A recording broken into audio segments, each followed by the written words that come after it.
You were drafted in the first ever draft for the Winnipeg Jets, I believe. It was 2012? No, sorry, second draft, Yeah, correct? second draft. Okay, so you're drafted by the Winnipeg Jets. Conversations at the draft, conversations up leading to when they told you, hey, we've drafted you. What was that like? Yeah, it's not as like traditional. Everyone thinks like, oh, you go to the combine, you have this sick experience and stuff. So I was playing in BC, the BCHL, and then I just committed to Michigan Tech over Christmas. I went back to BC, and the coach told me that, he was upset that I'd committed for the next year.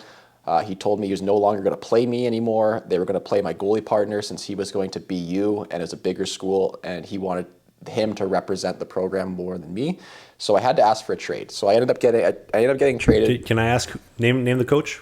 Nah, I'm not going to do it. You can go on HockeyDB and figure that out. Okay, this is the Salmon Arm River Kings, right? No, Powell River Kings. Powell River. Okay, somebody can check it up on Elite Prospects, but carry on. Sorry for interrupting. And so that sucked. So I was traded to Toronto in the OJ. So not as strong of a league. So I was pretty disappointed, but it is what it is. So I got there, and we weren't a great team, but I ended up playing very well in playoffs. I think the shots against average was like high 60s. My goals against was like in the threes, in the low threes. So I was making like a lot of saves. And it just so happened that someone from the NHL scouting was there and saw and really liked my game and threw me on the list. And then the Jets kind of called me one day and said, hey, if you're sticking around, we're going to draft you. Are you coming to the draft? I said no, because no one else has talked to me. And they, for whatever reason, drafted me in the last round of the draft that year. So I was drafted with the OJ. Hindsight being what it is, probably the worst thing for my career was getting drafted. And you don't think that. It's hard. Like most people be like, oh, you just want to get drafted. If you're going to college, the last thing you want to do is be drafted. And because an NHL team has your rights your entire college career. And then when you graduate, you don't become a free agent until August of that year, when everyone else is becoming free agents in July. And so you're at a huge disadvantage. That's why you'll see guys like, every time, who's that guy? The guy in the Rangers there that was at Harvard, who's told whatever, Nashville or whatever. Oh, Jimmy Vesey. Yeah, Jimmy Vesey, told Nashville he wasn't coming or whatever. And so for me, when I was in college, my last 2 years, I was very good. I was in the top 5 of just goalies across the league. But no one from other teams really paid any attention because I was drafted, and everyone assumed that the Jets were going to sign me. And so once my season was over, my senior year, I'd called my agent, and I was like, okay, when am I going to sign? I just want to go to the coast and play some games here and get my feet wet. And the Jets had just said straight up, we're not going to sign you. And so then I was like, okay, well and then I was like, okay, well, who else am I going to sign with? And he's like, well, to be honest, there's not a lot of options because everyone that called about you just figured that you were going to sign with the Jets. So I was kind of left empty-handed, and it was a tough time because I had to decide if I wanted to keep playing. So I was really close to signing an American League deal with Texas. That was kind of my backup plan. And I was told myself I was going to play for maybe 1 or 2 years and then just straight up retire after that, because it was really disheartening to be one of the best goalies in college hockey for 2 years straight and then just have a team that basically handcuffed you, say they didn't want you. Ultimately, they did end up signing me, but it was more out of a point of filling a spot rather than being a hot prospect. And so it's really tough. And you don't I think about these things now more that I'm a few years removed from playing.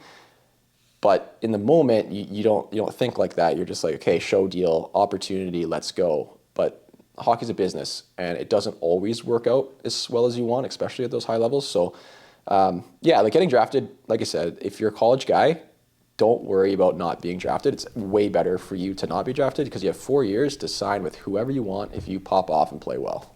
That's tough. So would you say it's pretty fair to say that the Jets draft you kind of sandbagged you and set you up for not necessarily failure, but a tougher route once you did finally get into pro, despite being one of the top 5 goalies in the NCAA? Oh, 100%. And I'm not the only one, so it's not unique to me. There's actually one of the guys I played with, Cliff Watson, was drafted by San Jose. Same thing. This happens quite a bit. And if I wasn't drafted, I probably would have signed after my junior year with a team that was hey, Phillips, you're really good. We want you. come play. And just that mentality of a team seeing you and wanting you makes so much more of a difference in terms of opportunity and development. And so that's like a really important thing. So yeah, like ultimately was the worst thing for my career was getting drafted. And like if you had told 19-year-old Jamie that, he would have thought you were a crazy person. But 30-year-old Jamie, he knows these things now. No, I'm curious. Like you're a big dude. It's 6'4", almost 6'5". Like you have all these assets in your favor. Do you think it's because like they had at the time? Correct me if I'm wrong. Pavlik, Hutchinson, another big guy. Hellebuck was already drafted. Like you have all these guys already in line. It's like why do we need another one? Yeah, no, that's exactly it. And that's sports. Like that's the problem with, everyone thinks like when you sign that it's like, oh, this is smooth sailing. So for some people, it is smooth sailing. And yes, you have to perform. And for some people, like depending on how high you were drafted or how high you were rated, you're going to get more opportunities than other people. And then that's just sports. But every single year, there's new goalies coming in, plus the old crop of goalies that are former pros or former long-term American League guys or coast guys that have really good years or European guys that are all fighting for your same spot. So it's so difficult to break in, and you really need to have like an organization like really push you to success. And you'll see that with a lot of guys and players and goalies and everyone, where guys will be pushed towards success, and sometimes they pop off and sometimes they don't. But the opportunities you get will come from like your play, obviously, and your hard work. But a lot of it comes to where does the organization see you and where do they want to peg you in that. And so like, probably the most disheartening thing for me, and I know when we talked about like topics, we talked about the end of my career, but probably the most disheartening thing for me in my career was in my final exit meeting with the Jets. So I was going into, the year was over, my second year, because I had a 2-year entry level because I was an older guy. And I wanted to be like qualified. Like I really liked the organization. Everything was great. And when I got called in, one of the things the GM said was, he said, Jamie, you did everything right. You earned an opportunity and we didn't give it to you. And for me, that kind of like just like shattered everything. And it was really unfortunate because for the 2 years that I was playing and developing, I was so incredibly hard on myself because I figured that like something is not right. I'm not doing something right in order for me to not get these opportunities. Like I was an East Coast All-Star, like first team my first year. Like I was played sick in the Coast. When I played in the American League, I was pretty good. I wasn't super great, but I was evenly matched with comms at the time in terms of statistics. So I figured that there must be something that I'm doing. So for 2 years, I beat myself down. And not once did anyone say like, Jamie, you're doing everything right. Just keep working. And if someone had said that, it probably would have changed everything. But when I had got to that meeting and they had said I did everything right and I just wasn't given an opportunity, not that like everyone's entitled to one, but just if I had known that I was on the right path, that's what would have made the biggest difference. And so that was a really like a really disappointing and disheartening thing. And I think that was like really the big point in my career because I already was struggling kind of mentally in that year just because of how hard I was on myself. That was kind of the point where I was like, I'm pretty much done. So I ended up getting hooked up with a good mental coach who basically was able to extend my career another 2 years. So shout out to Bob Broden of Align Your Mind because he did a lot for me. But to be fair, like most of the damage in my brain was done. Like I was over it at that point. So like would you say when you ended up retiring, what was like the Manitoba Moose Winnipeg Jets experience of you did everything right, you were hard on yourself, but they just weren't willing to give you an opportunity? Was that like the major, like I guess leveraging point to like, I'm done. I don't want to do this anymore. I'm over this. You know what? It probably was like the cherry on. Actually, no. There was a lot of things. So it wasn't just that. It was so many different things, and it was hard. That was a hard year. Getting called up and sent down, like living out of a suitcase, not having any like, you get sent down to the coast for you practice, and then literally 5 hours later, you have to fly all the way back because someone got hurt.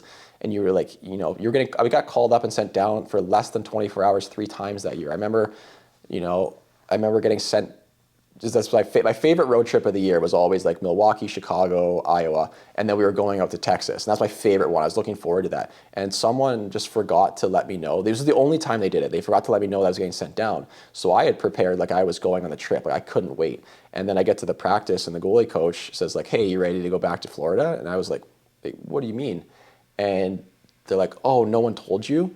And I just remember like having to practice, feeling like crap, having to pack all my stuff, call the taxi from the Iceplex. And I just remember crying the entire way from the Iceplex to downtown. I was talking to my girlfriend at the time on the phone, just like, I can't do this. Like, it was so hard. And then like, then with that, the way exit meetings start, like the way the exit meeting was, and then going forward, I was trying to find the love of the game. I went to Florida, the Everblades, on a deal with Charlotte, and I was playing really well. But Carolina just kept grabbing goalies. They just kept adding goalies all year. And then they had another goalie in the system who was on a show deal, and I was on an American League deal, and he was on a weak team, and he wasn't playing super well. So they wanted to move him to a better team for the playoff push. So they ended up taking me and sending me to Reading, which was a weaker team at the time, just so that their goalie on a show deal could get more games. And so I went from being a really good, like having a good year, feeling good, living in one of the best places, like for like Estero, Florida is awesome, to all of a sudden I'm in Reading and like not in a playoff spot. We were going to go for like a Clark Cup or whatever the championship is in the coast all of a sudden. And so it was just like everything that. And in terms of like how Europe turned out, where I ended up just getting released because I was making a lot of money and we weren't doing well. And so they wanted to cut salary. And so all these things, it just accumulated. And it was just like, mentally, I could not do Hey, it more anymore. hockey content. It's might be old, it might be new, it might be a full episode, it might be a half episode, but you can click these boxes because who doesn't like clicking boxes?